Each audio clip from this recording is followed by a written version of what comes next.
to another episode of the Stuck in My Mind podcast, and I'm laughing right now because prior to starting the show, my guest asked me if I had a question to ask her, and I do have a question to ask her because I don't want to mess this up. So I'm gonna just let her introduce herself because I do not want to mess up her name. Welcome to my show. I Thank did you. have a question. Yes. Well, I wanted to know if you had any pre-show questions, but yes, I'll start off by introducing myself. So my name is Shridhevi Veerappan. So I have several avatars, as I call it, but right now I'm a parenting coach for busy professional moms who are struggling with their child's challenging behaviors. So I just help them figure out the why, help them figure out ways to have a better quality relationship with their child. In a nutshell, yes. As soon as I press play, and I'm like, I did have a question. Yes. I don't want to mess up her name. How do you say her name? Yes. But welcome to the show. Thank you so much. Thanks for having me. So, what inspired you to specialize in improving family dynamics and parent-child relationships? Well, it's been a long journey. I kind of started off as an architect, believe it or not, but that's not the career trajectory that I wanted to be in. So somewhere down the line, I changed professions. I have a background in psychology, child development, and special ed. So I started off as a behavior analyst. So kind of that job profile was working with a lot of neurodivergent families, children, adolescents, and their parents. So over the course of my 14-year journey, I've noticed that I've spent a lot of time with families, especially parents. And I believe that working with parents is the most empowering to help them have a better relationship with their child. I mean, as a therapist, as an analyst, I can work with their children, but that extra piece of working with parents makes all the difference. So that was kind of like the common denominator across my entire journey till now. And I'm like, maybe I should just focus my efforts or, my purpose to work with parents, because that's where I feel the need is. And I feel like I can help support them better. So that's where I am right now. Awesome. I also want to point out, like, you have the coolest background ever. Thank you. Like, that is a really beautiful background. Amazing. But anyway, and yes, it's important because my grandson, he's autistic. He was just diagnosed this past year, and it took some time, and we're still learning how to communicate and work with him, and it's a struggle sometimes not being able to get for him to get across to us, and vice versa. So yes, it is something very important. So can you explain the importance of compassion and cultural humility in your practice as well? Yeah, so when I started practicing as a behavior analyst, one of the things we look out for is why kids behave the way they do, right? I mean, typically we look at the surface level and you think like, oh, they're being mean, they're struggling, they're engaging in these challenging behaviors. It's frustrating, and they're being defiant. All those words, but understanding more deeper into why they're behaving the way they do shows compassion to themselves and to ourselves as well, because we need to know many of the kids I work with were nonverbal. So, behavior is a form of communication. And when they don't have those appropriate ways to express what they want to say, they engage in the behaviors that they know, and to get that attention that they want, or they want to escape something, or they want something that they want to hold on to, like a toy. They go for it instead of using their words. Being understanding and that awareness helps us be more compassionate, because one of the things what I I try to do in my practice is to dig even more deeper, is the why beneath the why. Like, okay, they're asking for attention, but why are they asking for attention? Were we doing something else, you know? And they tried to ask for attention and we did not give it. So they threw something and like, okay, now they got our attention. And then you're reinforcing that behavior. So one of the things, and that's one of the things I want to work with parents, because it's hard.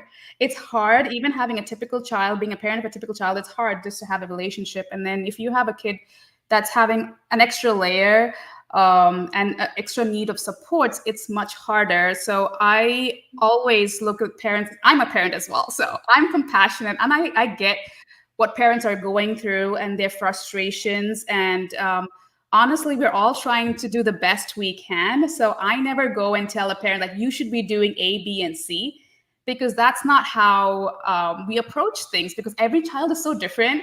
Our cultures are different. Our beliefs, our identity is so different. So being sensitive and culturally responsive is super important. So I always talk to parents about what they want, for what's best for their child, and let's figure out how we can get that right. I mean, instead of telling them like you should be doing these things. So I think that's where I feel like we can be more compassionate and being more sensitive to people's needs. So how do you approach inclusivity when working with neurodiverse and neurotypical um, kids? It depends on the kid, because every kid is so different. So there is no one set strategy for across the board.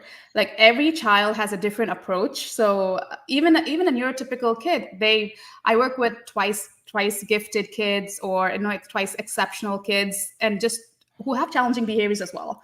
But Yeah. it looks different. It looks different. So again, understanding the context, like why are they behaving the way they do. It's all different. So we communication is the basis of everything. Teaching them appropriate ways to communicate. It looks a little different for neurodiverse and neurotypical. Again, neurodiverse kids are on a huge spectrum themselves, right? When you talk about neurodiverse, there's OCD, there's anxiety, there's autistic, ADHD. There's so many different scenarios of kids that we work with. So it all depends on the kid. So, I mean, that's the short answer I can give you. It's all tailored and individualized to their needs, just understanding where they're coming from.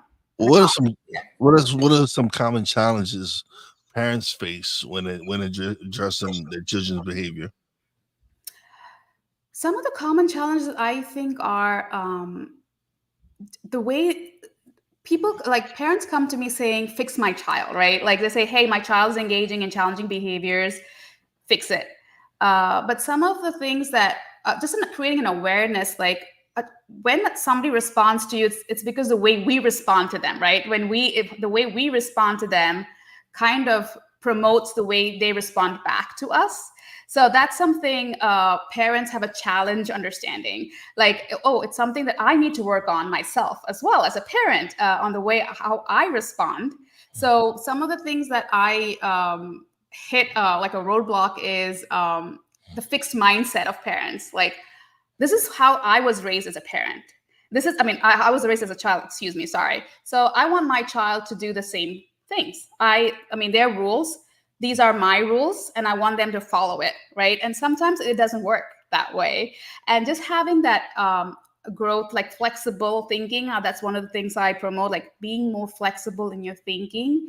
Yes, you do have rules, and I agree rules are important.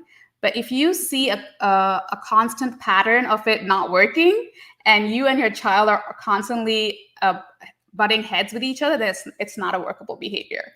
So let's be more flexible in our thinking. It's a choice, right? You can choose to do what you want to do and get the same result, or you can choose to do something different.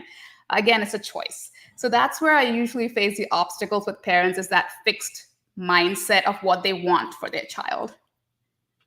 Okay, Yeah. awesome. Um, how do you use applied behavioral analysis to support families? Ooh, that's a loaded question.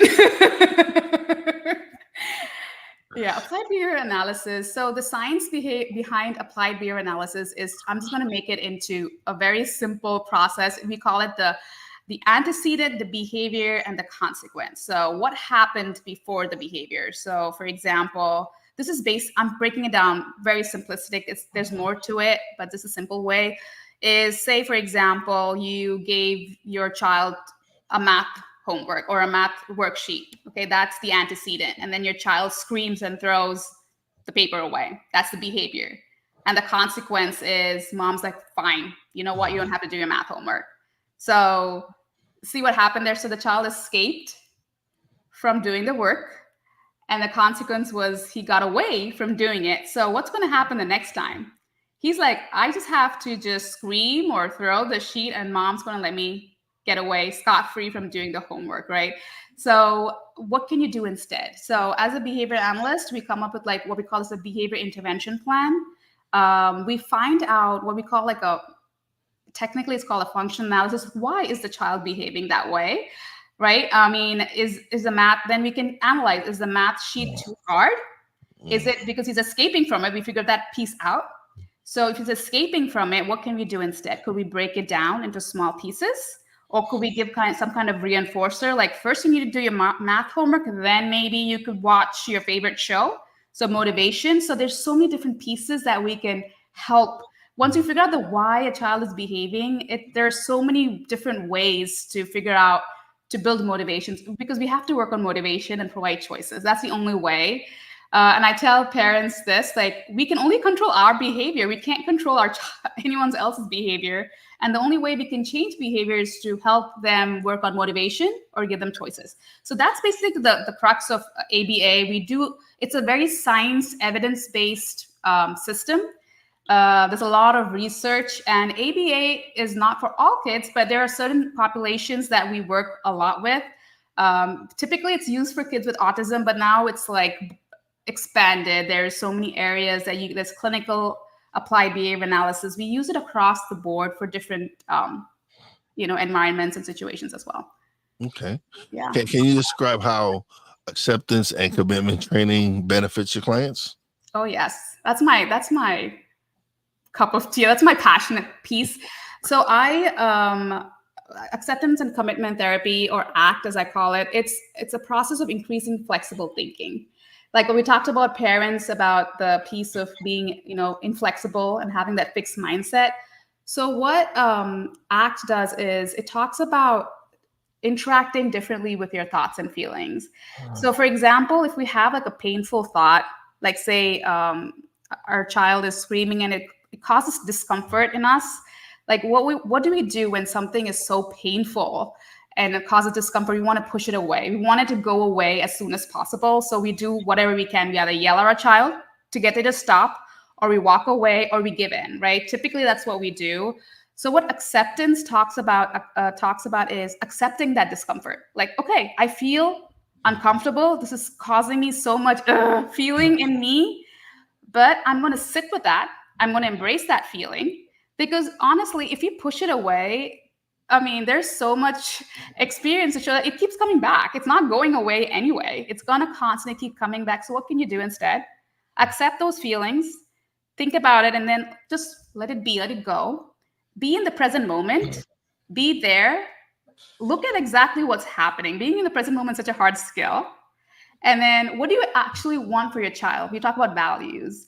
Like, what is that you want for your child at this point? Just think about the big value ticket item, and then how can I change the way I think and I feel and interact with my child to get there, right? So that's basically ACT in a nutshell. It's about increasing your flexible thinking, or being more flexible in your thinking. Okay. Yeah. So how do mindfulness practices integrate into your therapeutic approach? Yes. So mindfulness practices falls under being in the present moment. So what that helps is understanding where you are in the current situation, right? I mean, it's not just thoughts and feelings. Sometimes our body reacts in a certain way. So mindfulness helps us figure out what we feel, like sensations in our body, and catching those sensations, or we call triggers, before, like we call it preventative methods of figuring out before we actually get into the behavior. Like if you can catch yourself before that is the best case scenario. So for example, your child is acting out and you feel like a tightening in your chest, you know that that is kind of a sensation in your body.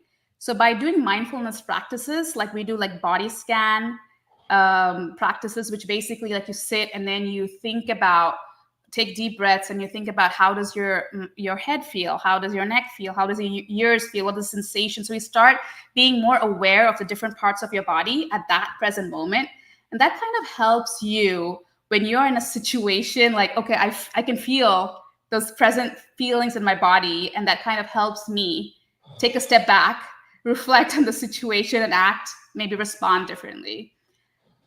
Okay. Yeah. Excuse me. So, what is exposure and response prevention, and how did it help individuals with OCD? Oh, yes. So exposure and response prevention is basically, and I feel like ACT, the acceptance and commitment therapy, ties in very well with exposure, ERP as we call it. Basically, it's when you have a situation that causes discomfort, it basically tells you putting you in that discomfort, right? So, for example, a child is afraid of germs, like say touching a doorknob or this constant cleaning of his hands. So, exposure response prevention basically talks about actually getting them to start doing that, exposing them to those things that causes discomfort in slow steps. Because again, you want to be mindful that you don't want to cause them anxiety. You don't want to cause them because that's causing them anxiety in the first place. But Yeah. taking that's why ACT works very well. It's embracing that discomfort. So, like, if a person has a hard time with germs, like just walking up to a door, we shape the behavior.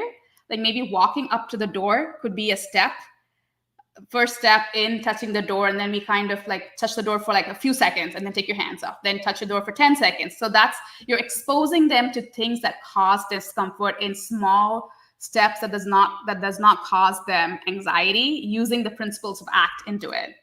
If that makes sense. Yep, it makes sense. Yes.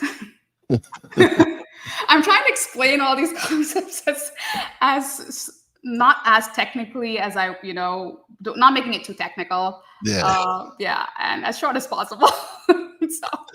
So how do you tailor your approach to meet with unique needs of each family you work with? Um, like my approach to different needs. Yeah.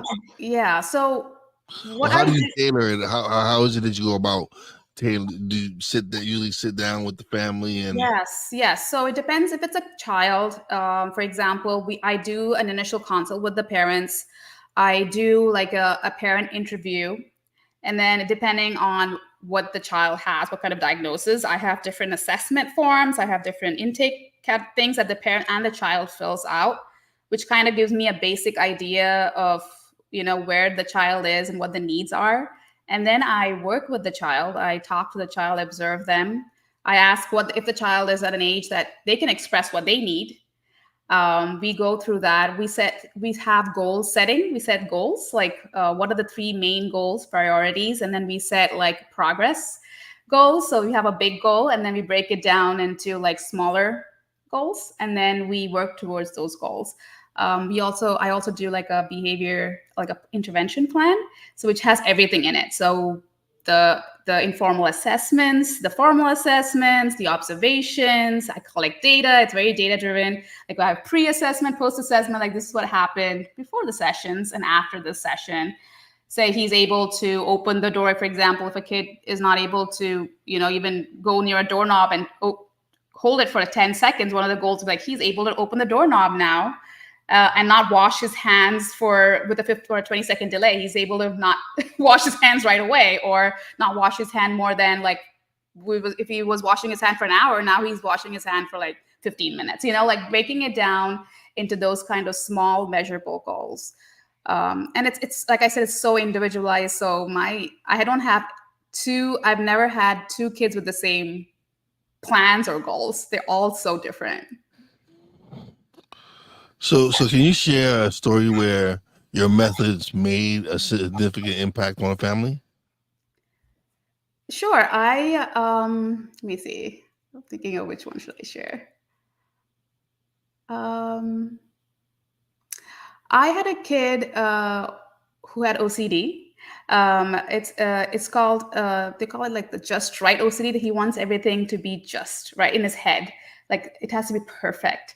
So it's more of an intrusive kind of OCD. It's in his head that he wants everything to be just right. So it's very hard because I don't see as a behavior. You don't see him doing it. He just sits there and he just thinks about it. Like if I ask him pick a red pen or a blue pen, he will just maybe sit there and I'm like, pick something, and he's like, I don't know if I should pick the blue one or if I should pick the red one. I don't know which is the right choice, the decisions. So we worked through the same thing, ACT and ERP pieces.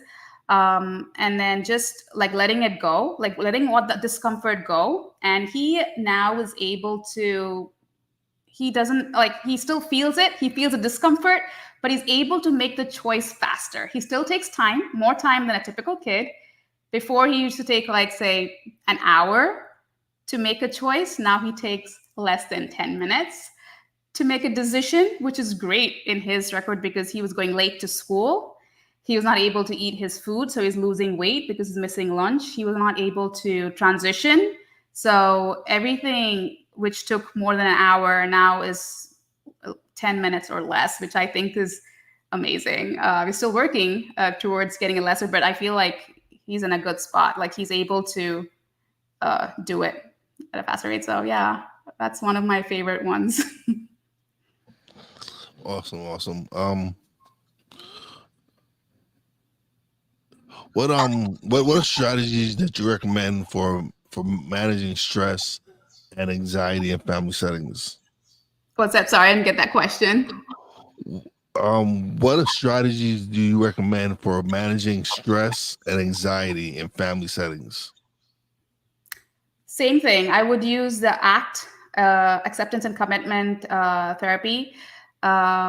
We talk about appreciative communication pieces, which is basically if someone says, uh, when someone talks to you about this is things are uncomfortable or I'm the worst at this, like usually people will say, okay, so yeah, you're the worst of it. So what can I do about it, right? I mean, and things like that. More of an appreciative communication approach is we ask us when, how, where questions, like why questions, like so. Okay, you told me, but who said that you're the worst at this? Like by whom? Like asking more of those questions and being more empathetic. And then again, using those ACT principles of just being embracing the discomfort, letting it go, but being empathetic and having those open communications have helped. For anxiety, I use the same principles I use for my OCD individuals, that is ACT pieces integrated with ABA. So that those are the pieces that I use. Same thing with stress as well. Awesome, awesome. So, how do you support parents in creating inclusive environments for their neurodiverse children? So yes, like I spoke about again, when I work with kids, any kids, I always work with their parents. The parents come in saying, "Help my child," and I have a I don't have that's a caveat by saying that if I'm working with a child, I'm working with you as well. Like I need to be working with you. It's not just the child. So again, I ask parents like, what are the most important things they want for their child? Like, what are the three? If I say three, if I had three, if you had three big wishes for your child, what would they be? And there's just values, right? Like, what is the most important you think that you want for your child? When you're in it, you're like so into it. Like, I like zoom out. Okay, this might be a problem for now, but in the big picture, is this super important? So, what is super important? Say, so many people, it usually comes down to three things. One is being more independent, having more communication, and socialization, right? Like these are big ticket items that parents usually say, I want them to be more independent. Okay, let's work on that. Okay, in your home, what kind of environment can be used to make the child more independent? Like, are you giving them are you being like, the thing is, you don't want to be a crutch to them. At the same time, you don't want to pull yourself so much that they're frustrated. So let's find a sweet spot, like help them when they need help, but kind of fade yourself out when they don't need help. So those are the things. Same thing, like ask them to use their words. Like I have kids who are nonverbal. I say they can't communicate. Like, no, everyone, there's so many means of communication. Yes, you're nonverbal. People use sign languages. We have like devices that they can use to communicate. There's so many ways, like body cues. There's so many different ways. Pictures, cards, ton of resources out there. So helping parents figure out those three big ticket items, and then let's see what are the top priorities there, and let's come up with a plan, like the amount of supports they need so that they can do what they can. Okay. So what role does trauma assumed care play in your practice? Mine is completely trauma assumed. Like I go in I go in asking those. Being sensitive is being called, like I'm called very culturally responsive as well, because me being from a different cultural background, I know how it is when people assume things. and so I'm very sensitive about that. So I'm sensitive about people from different cultures and backgrounds. So I know it's not trauma assumed, but that is trauma to a certain extent too. Like when you talk about trauma, it's not just a big grief or, like some big loss, but changes, being assimilated to a new culture, all those also cause trauma. So I'm very sensitive to people's needs. I make sure that, like I said, I don't go in saying these are the things you need to do. I'm like, what is your beliefs? What is your identity? What do you want? What are your values? That's my first few questions, because that's what we want. And I always take history. I always go, if I'm working with a child, for example, I want to know their entire history. Like I need their like psychological background, if they're what their family relationships. So that's why I do this parent interview. So I know, okay, your child is upset because you and your husband got a divorce, and it's a big move, and that's an important thing to know, and that causes trauma. So a lot of background information, history, understanding their values are ways I incorporate like trauma assumed informed practices in my approach. Okay.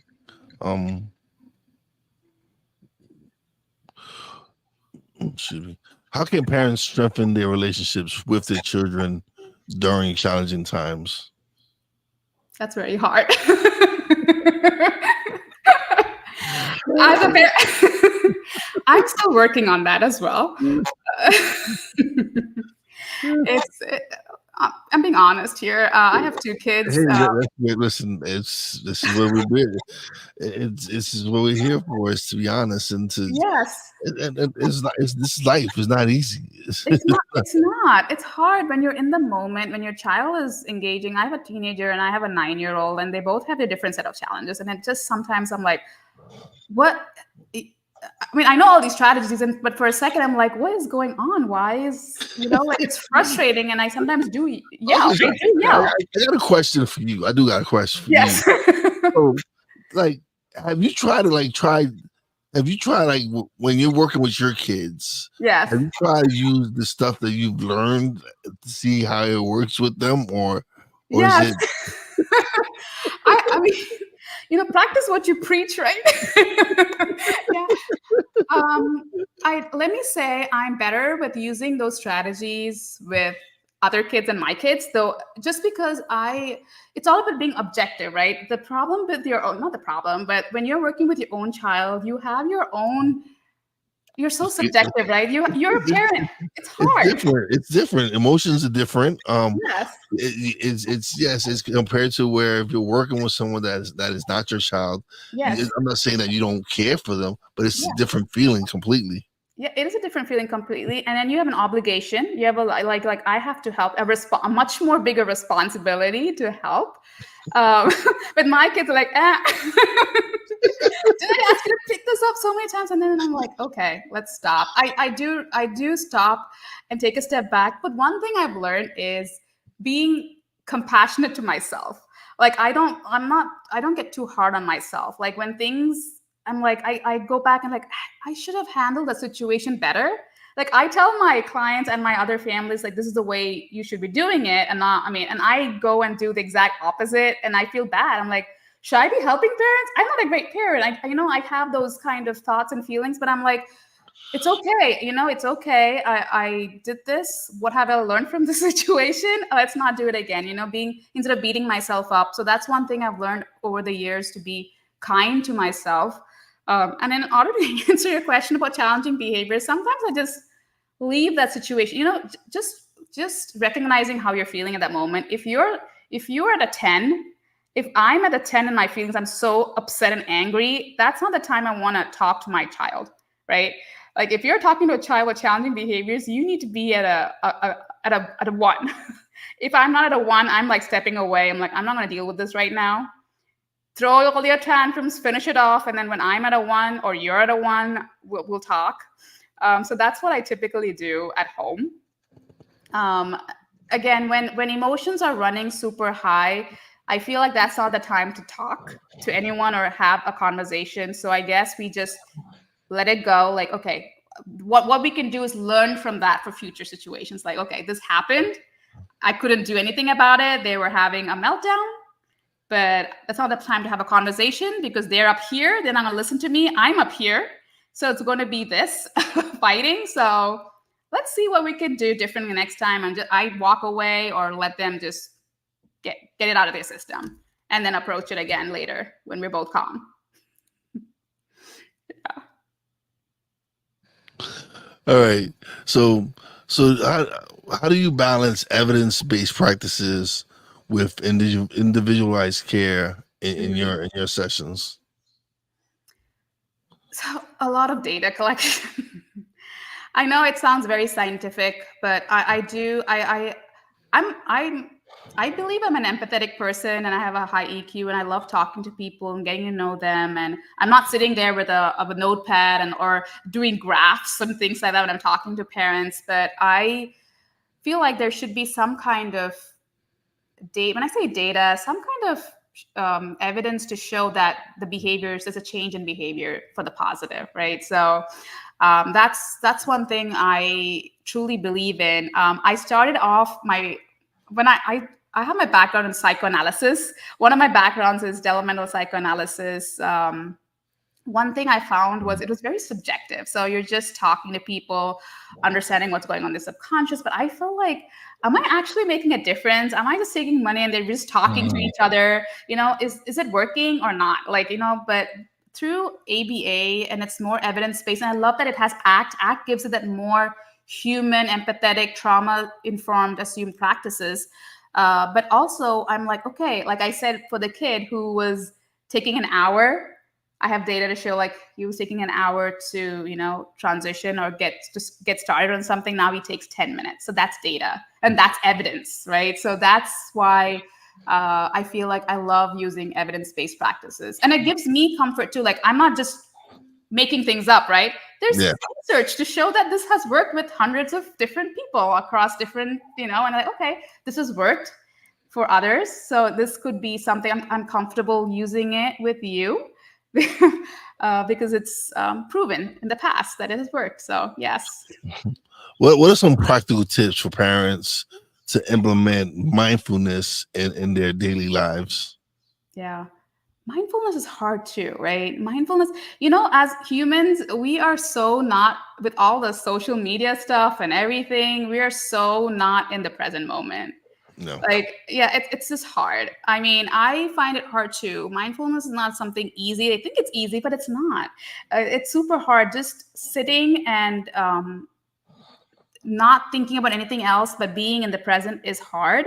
But one thing I usually tell anyone, kids, parents, is, again, give yourself grace. If you sit mindfulness, there's so many different ways of doing it. Like, there's breathing techniques. It's basically just being in the present. So it could be any kind of techniques that you use. You could be sitting for a minute, start slow, and then build it up. Don't start at, like, I'm going to do mindfulness for 30 minutes. That's not going to work. You've never done mindfulness at all. Start at 30 seconds. 30 seconds is, honestly, 30 seconds. If you can sit there without thinking about anything else and being in the present, that is hard. She didn't even say a minute. She said 30 seconds. 30 seconds. If you can sit down, if you can sit still for 30 seconds, that's a start. That's a start. Yes. And don't think it's hard. I'm telling you, it's hard. No, believe me, I know. I've tried to sit down and just like when I first started mindfulness and all that, yeah, sitting down for 30 seconds isn't easy. Like, cause Yeah. then all of a sudden you got so many different thoughts that come through, and you just you're like okay, like Yes. you can't. It's not easy. It's not. Yes. It's a work. It's yeah, definitely. Yeah. We have to work on. It's work on it. And one thing I tell them is like, if you're thinking of something else, it's okay. Don't say like I cannot do mindfulness because I'm thinking of something else. It's okay. If you're thinking of something else, just bring your thoughts back to the present. It's okay. Like I'm like thinking about what I'm going to cook today. I'm like, okay, I'm supposed to be in the present right now. Let me come back. Let me give myself grace. Let me pull myself back. So it's okay. If you move away, pull yourself back and say it's okay. I got this. And that's how start building mindfulness practices, is giving yourself compassion and saying it's okay if you're not there in the present all the time for that. And again, start slow. Yeah. So, how do you help families set and achieve their behavioral goals? Like, I know it's work. I know I understand that it takes time. It's not gonna happen overnight. It's definitely Yeah. not overnight. But how? But yeah, what's a but a question is, how do you feel when you see that you've helped the family get to that point where they've gotten to a point where they've set some type of goals, behavioral goals, and Mhm. and you see the kids and the parents working towards it and getting somewhere Yeah. to where they're both like, okay, this is somewhere we can work at. Yeah. Yes. And again, it's hard because you know what? It's not one and done process, right? Like like you do this plan for say 6 months and everything's going to be fine. It's it doesn't work that way. I mean, the goals might look different, but you're always working on something. So it's always a step by step process, and awareness for parents that um, it's an ongoing process. It'll get easier.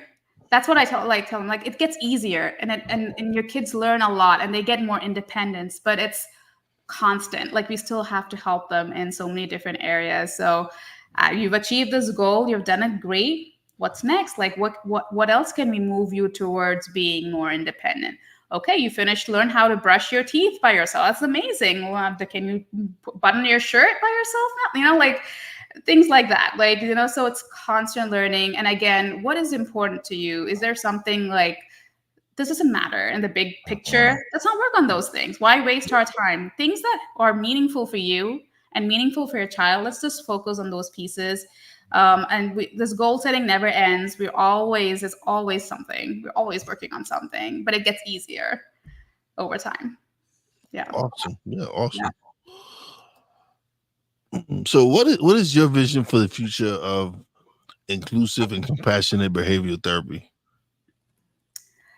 My vision, the reason why I started using ACT, I mean, ABA is a different field in itself, and ACT is a different piece in itself.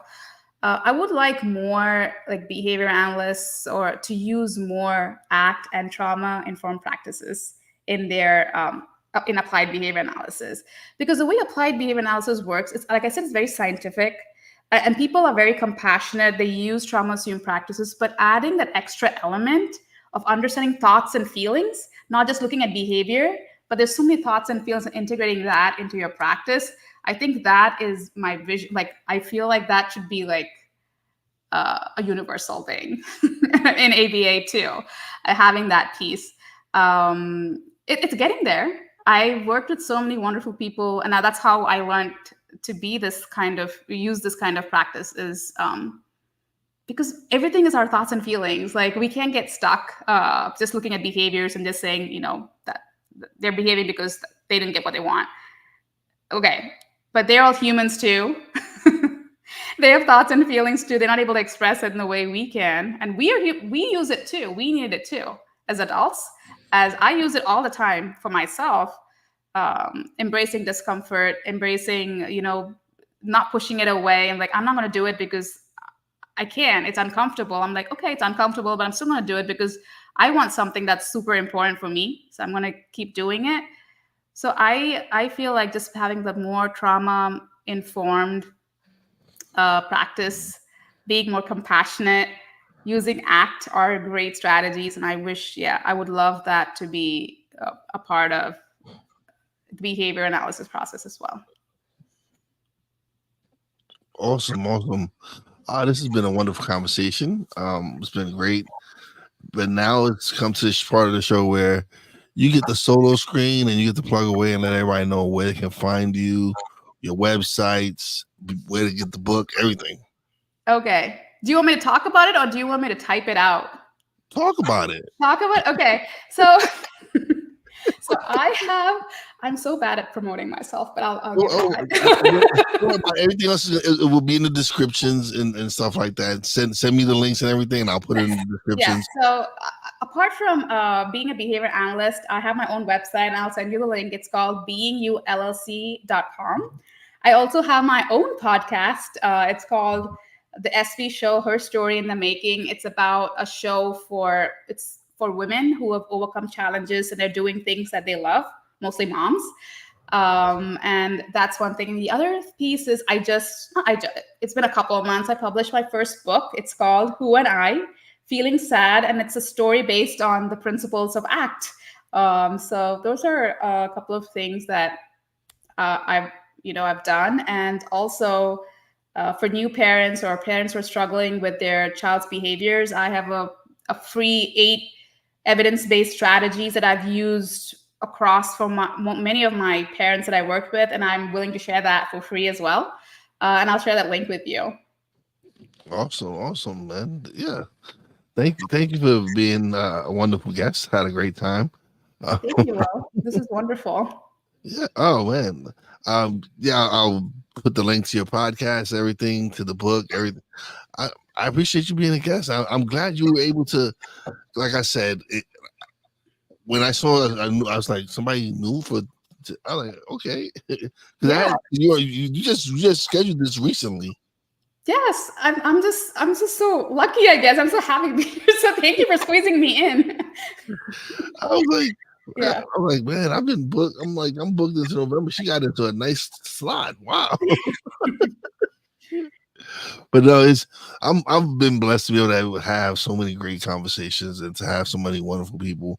I just recently started using the platform that you use.